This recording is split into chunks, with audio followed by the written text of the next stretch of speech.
So I want to spend a few moments to talk about the differences between a primary key and a secondary key, or sometimes we call it a primary index or a secondary index. They are almost analogous.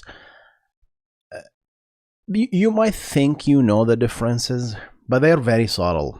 And I want to talk about those two concepts in database system within the context of actual database platforms out there, Postgres, MySQL, Oracle, and how when we actually say a primary key, you get so much knowledge out of that word that will actually make you ask questions. It's not just that the fact that the primary key is unique, that is true, but it also gives you other kind of implicit information that will give you necessary understanding to optimize your queries, to know what you're doing when you're actually executing queries against a primary key or a secondary key. How about we jump into it? In order to explain what a primary key is, we really need to first explain the concept of the table spaces or the heap. When we're talking about row store, where you have rows in a table, we dedicate area in disk.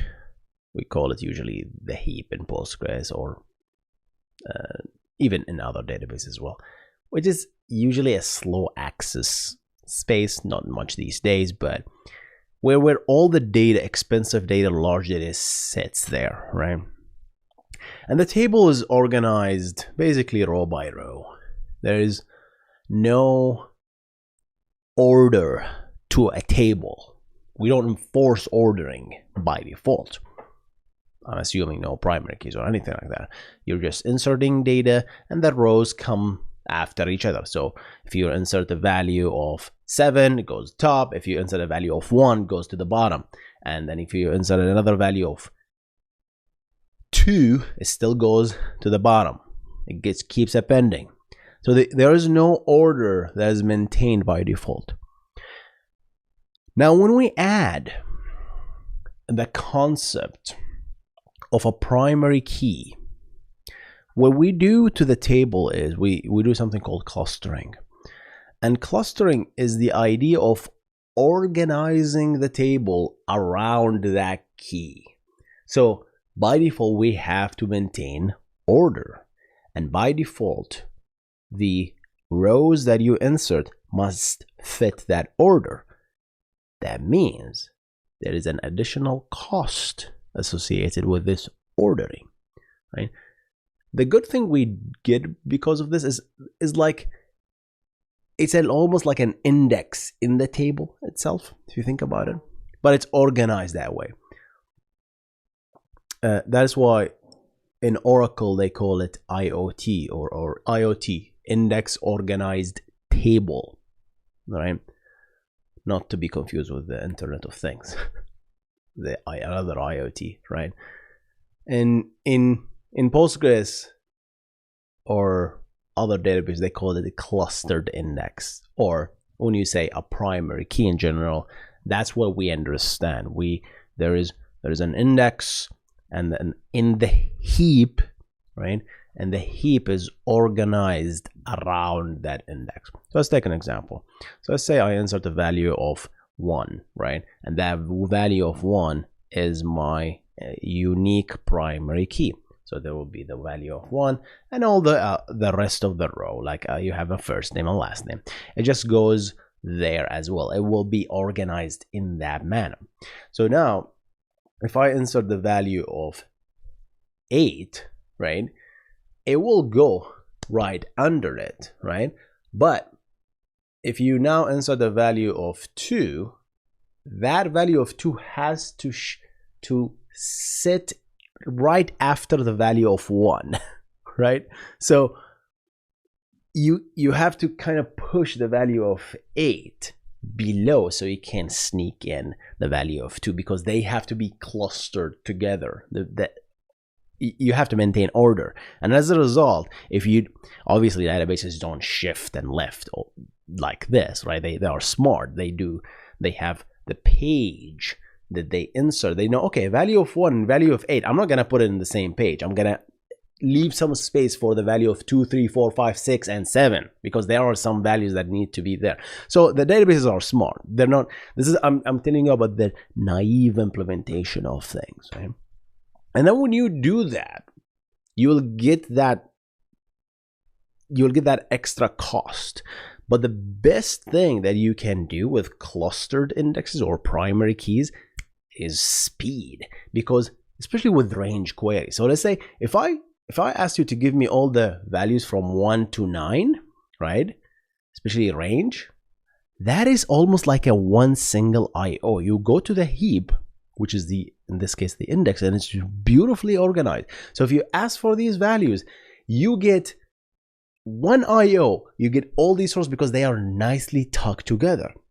However, in a configuration where you have a secondary index, that means the table is a jumbled mess, the value of 1 and then 7 and then 8 and then 703 and then the value of 1, then they are not organized, right? Again, I'm talking about a primary key that is random in nature here.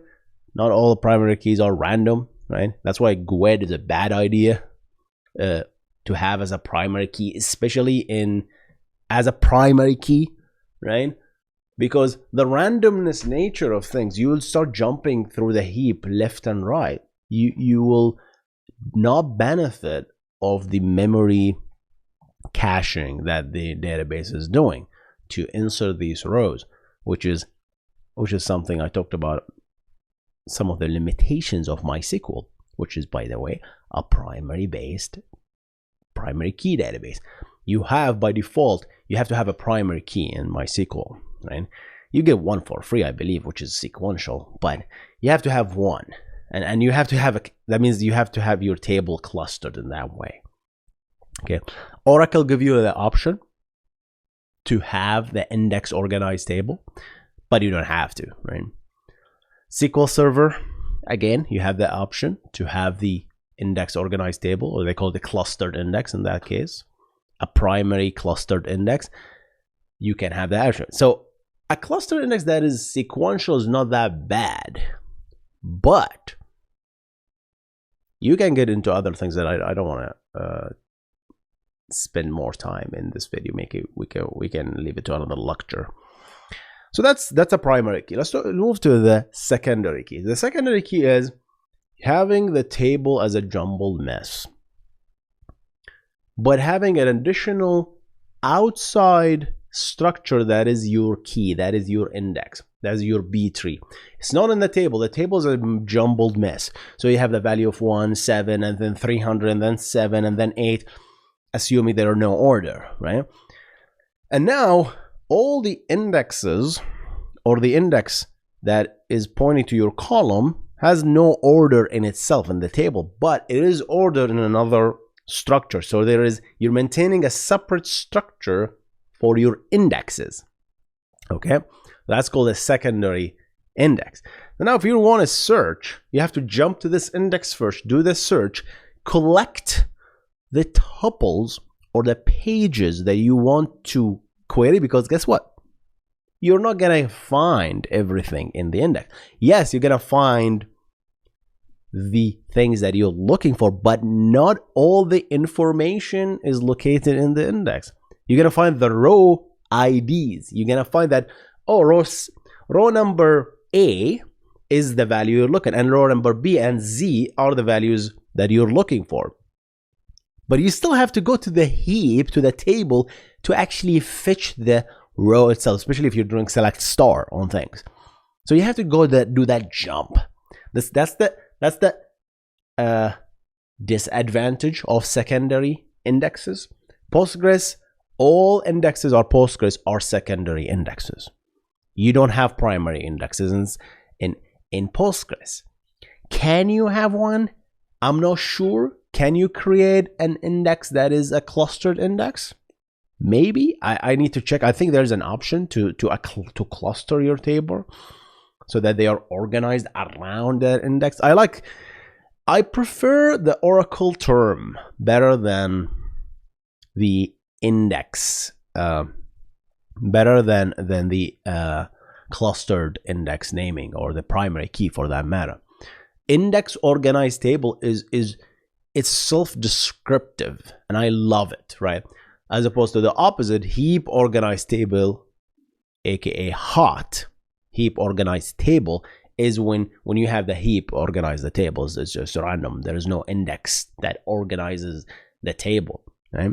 There's no primary key that fits that. And yeah, that's what I wanted to talk. I want to keep this lecture short and sweet. I hope you enjoyed this lecture. I guys, see you in the next one, and stay awesome. Enjoy the course.